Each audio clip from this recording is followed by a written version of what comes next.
check out Luke Terry, a high school catcher in Tennessee, doing all of this. Watch it. One arm. Yeah. Ball comes. He'll drop his mitt. Yeah, watch this. Watch the catcher. This is great. Catch, down, throw. I just want his attitude. I mean, for real. Kid's not in. He fouled off one, and the ump gives it to him. The ump could throw the ball back to him. No, he's like, no, give me the ball. Yeah. He's up out of his crotch, throwing it back. Like, Right here. You're going to see it. his attitude. Hey, give me the ball, man. I don't need you to do that. That's my job. One knee. Take that. That's great, man. It's amazing. How old are these kids, you think? 12? Man, I saw the tweet. They were in high school, weren't they?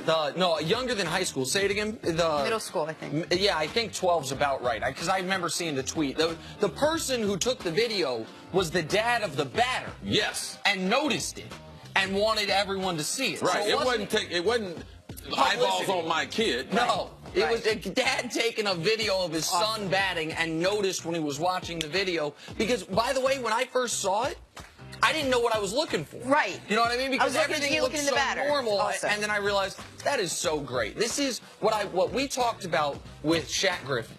Man, how important it is for young kids who listen. There are some things like I get it. If you're born blind, you're not going to be able to be an airline pilot. Like some things are just unfair, right? But the more instances where you see, like you can be born with some disability. I'm not sure exactly how this young man lost his arm, but you want to play sports as far as your ability will let you if you want to work hard enough. That is so awesome. And he's got every excuse. And in the morning, he could just wake up with an excuse. I got a built-in excuse, but he chooses not to.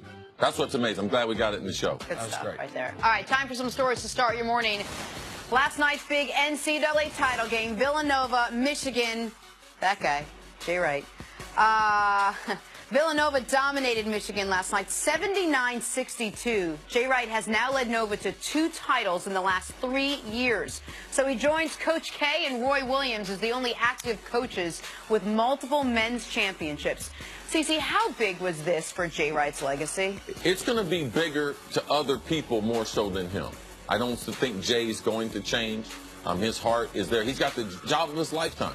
Don't have to worry about any rumors, MBA, maybe going to another school, bigger school. No, this is Jay Wright. This is his dream. To coach Villanova, to coach in Philadelphia. He has the type of program and kids that he won't get exhausted. They don't have a bunch of one and done.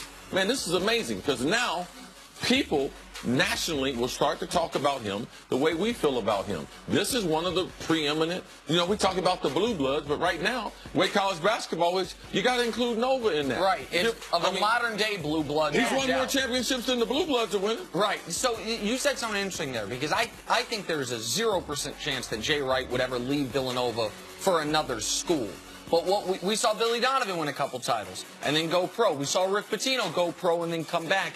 You don't see that with Jay Wright. You don't think the NBA has that type of allure to him? No, he's about teaching kids. If you know what his story is, it's about teaching kids at this level. He believes he's a better teacher between kids 17 to 22 than he would be at the NBA level. Now, he plays a style that people might think, wow, that's an NBA style, but no. He's a Villanova coach. He's a college basketball coach, and there's nothing wrong with that. Good for Villanova.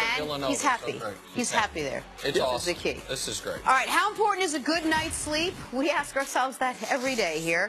Very important if you're Klay Thompson, apparently. In a recent podcast, Kevin Durant let us in on a little secret. Klay slept through practice the day before he went off for 60 points against the Pacers last season.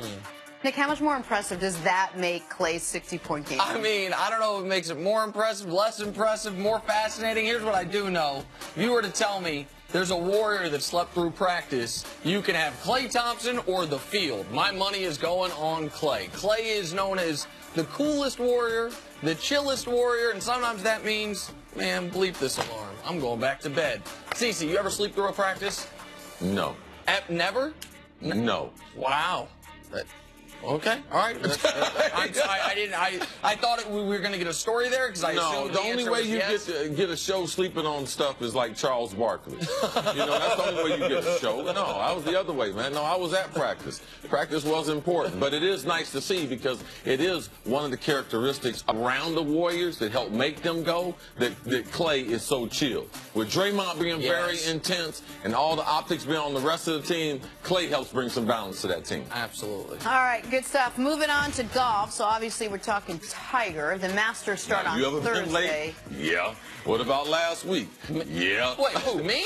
Yes. Never. Never. You're just lying to America. What time does the morning meeting start? When I get there. See? There you go. It can't be late. His If it name's starts on the when I get billboard. there. Just letting you know. Literally impossible to be late. I wish America could see me right now. I'm The twerking. Get it, Nick, right? Masters Get it. start on Thursday, but the buzz starts today with Tiger Woods and Phil Mickelson being paired together for a practice round. Tiger will be looking to take home his 5th green jacket. What are fair expectations, Chris? Tiger. Well, first, Jen, what you read there, that's a great read because the information. You're talking about two people who despised each other, two people who did not like, they didn't want to shake hands, they didn't want to make eye contact. You talking, there was no fiercer rivalry on the PGA Tour than Tiger and Phil, and it was real. It's more like a football, basketball rivalry compared to a normal golf, a gentleman's game. So him even playing a practice round, the people on tour say this is a different Tiger. That he understands that, man, he missed golf. And even his relationships, he's trying to repair that, trying to repair his image. This is a huge thing for Tiger Woods and Phil Mickelson to decide. But all the time in the day that they're going to play 9 holes together, it lets you know where Tiger is mentally and all the adjustments and the appreciation he has for the game of golf now. And I think your guy, Fred Couples, who had some quotes about this, I think he's playing with them as well. So, like, he is considered maybe the nicest guy on tour. There's no one more loose than Freddie Couples. Right. I mean, there wasn't a day that he wasn't happy. And so, if you needed someone to kind of bridge a gap, Fred Couples is a good option for it. But when you ask me, what are expectations? I mean, Tiger going to win this thing by 4 strokes or 6 strokes? Like that. Once Tiger's back to me and he's back to me, now I'm just talking about how much we're winning by. And when I say we, I attach myself to Tiger in this regard. Absolutely. Go win the damn thing, Tiger. No, Let's do another Tiger Slam. Let's get to 18 quick. Tiger's a normal human being. He gets really nervous, especially on the first day in those first 9 holes. So watch him on Thursday. When he tees off that first shot and those first 9 holes, if he gets off to a good start, watch out for the weekend. All right. Finally, the Odell Beckham trade rumors continue to swirl. And if you're asking 7-time Pro Bowler A.J. Green about the matter, he's got a very simple answer. That's stupid, man. The Bengals wide receiver goes on to say Odell's a once-in-a-lifetime talent. CC, you agree with A.J. Green that the Giants should just hold on to Odell?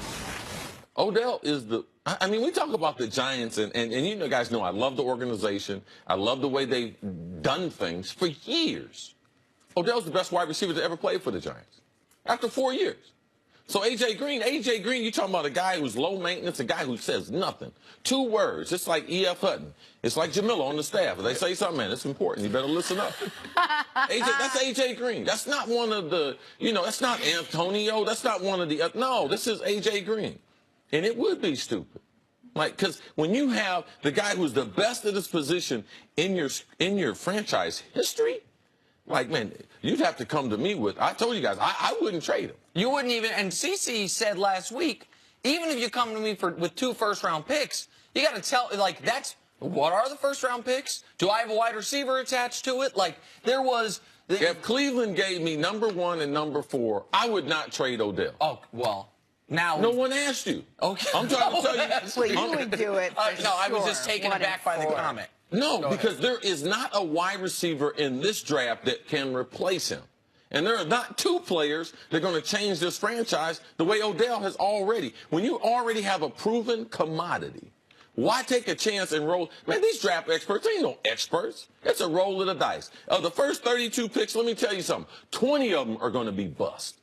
Do I want to enter that, or do I want to know and manage the situation that I already have that is a proven talent? Assuming you can manage it, because so far it has not been fully managed it's the NFL. If you are in the NFL business, you are in the business of managing the personalities. Well, all right? That's on every team. New England's trying to manage Gronk right now. So don't act like you ain't in the talent management business. They trying to manage, hey, man, do I want to play with these people anymore? So that is part of the culture in the NFL, is to be able to manage and cultivate that talent and get the best out of it. While 1 and 4, I would make the trade. In the general... Okay, but who are you going to get? Even if you don't draft a wide receiver. Okay, just tell me, though. How does this change it? Put those two names. Okay, sure. Absolutely. At number 1, I'm taking whichever quarterback the Giants want. At number 2, I'm taking, because they have the second pick already in New York, I'm taking Saquon Barkley. And at number 4 pick, I'm taking Chubb. And I've got the best offensive player, the best defensive player, and my franchise quarterback. I'll make it do with the wide receivers. But I don't want to, you're almost forcing me to argue a point that I don't want to argue, because the point that because I don't think 1 and 4 are available. But let's say San Francisco made the trade, right? 9 and next year's number 1. The reason that if you're the Giants, you think long and hard and probably don't do that is you got to realize if in consecutive years you have the 9th pick and the 15th pick, right? And then 5 years later you look back on it and one of those players turns into Odell Beckham Jr., you are thrilled with the haul. But we've never seen thrilled. You told us this.